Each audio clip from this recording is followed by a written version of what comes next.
kita masih bersama dalam dialog interaktif Aspirasi Seribu Pulau Korwil Nusantara 3 Maluku dan Maluku Utara. Dan di pagi hari ini Anda bersama kami RRI Tual mengangkat topik yaitu pengoptimalisasi edukasi untuk ibu hamil dan menyusui. Saya ke Ibu Korlina. Ibu Korlina, bagaimana saat ini kondisi ibu hamil dan menyusui di Maluku Tenggara? Apakah semuanya tertangani ataukah ada hal-hal urgent yang menjadi konsentrasi dari IBI sendiri?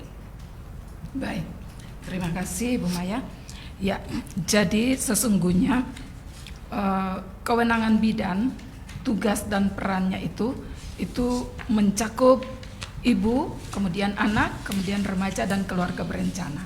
Sedangkan untuk ibu hamil dan ibu menyusui sendiri, peran IBI tugas kami itu memantau, mengevaluasi dan membina semua anggota yang ada di fasilitas kesehatan.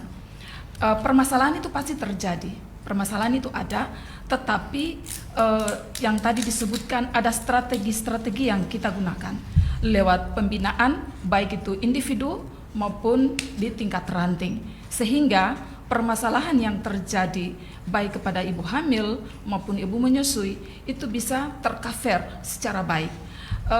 Faktor risiko dan risiko itu sendiri ada. Tidak mungkin tidak ada, pasti ada.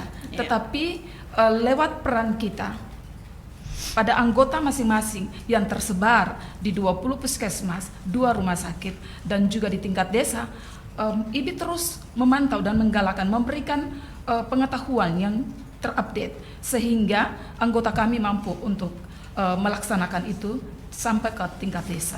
Yeah. Itu artinya bahwa di setiap puskesmas yang tersebar di Maluku Tenggara itu ada petugas bidannya, Ibu ya? Iya. Itu untuk jumlahnya merata atau bagaimana, Ibu?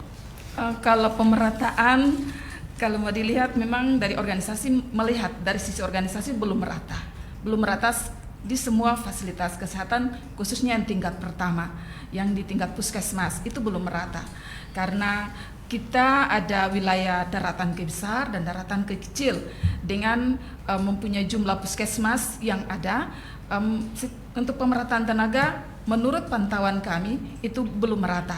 Untuk itu harapannya ke depan kalau bisa pemerataan itu terjadi sehingga masyarakat pun dapat terpantau dengan baik dengan hadirnya tenaga bidan. Begitu, Ibu Maya. Ibu kalau melihat kondisi di saat ini untuk ibu hamil dan menyusui itu biasanya yang terjadi kendala apa saja yang dialami pada saat pelayanan ibu hamil dan menyusui di kalangan bidan ini, Ibu, untuk penyebaran petugasnya itu seperti apa? Iya.